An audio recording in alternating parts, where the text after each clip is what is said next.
Kelly, and I'm an OTA student, and today we are going to be working on supine to sit, which just means the patient's laying down, and I'm going to help her sit up.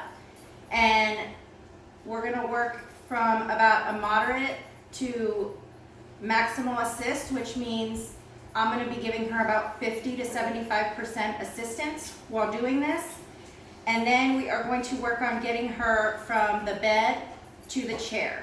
Now, when you're in a bed and if it has wheels, you need to make sure that it is locked because you don't want the bed to slide when the patient is trying to get up.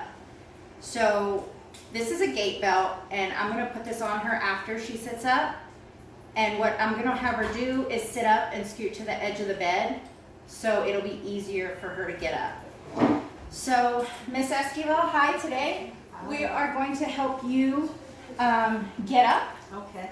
So we're going to start by sitting up. So what we're going to do is I'm going to have you turn on your side, and then what I'm going to want you to do is we're going to turn on your side, and then you're going to use this hand to push yourself up. Okay, and as you're pushing up, I want you to also swing your feet down a little bit so you can sit up. Okay, and then I want you to keep your hands here so you can balance, because you want them to balance themselves. And then if you could just scoot towards the edge of the bed. And then I'm going to put on the gait belt. And this is so if she loses balance, I can kind of help her regain balance, but it's not, if she falls, it's not to catch her. So I'm going to put this on you.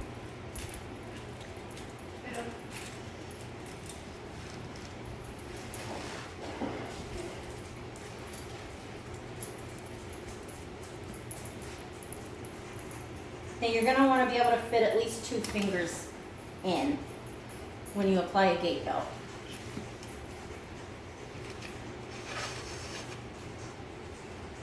And then just kind of tuck this in because you don't want them to trip on it. Okay. Use my knees to support you just in case you lose balance, and that's important to use the knees to kind of keep her from her knees buckling if she happens to almost, fall. And so I'm going to lift you on 1, 2, and 3, okay? So push up from your hands.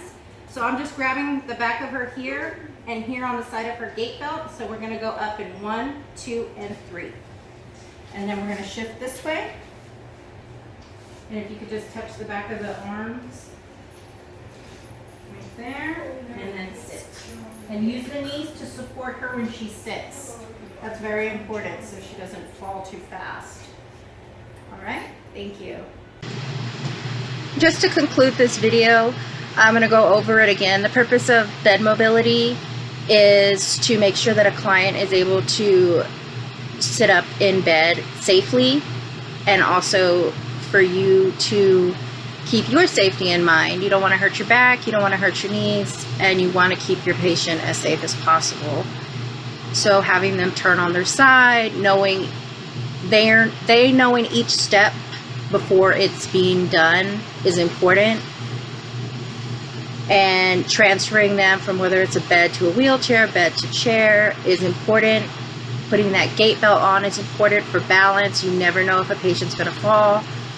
Using your knees to support them is very important because it's a very easy way just to kind of put their knee back, so just in case it buckles on them.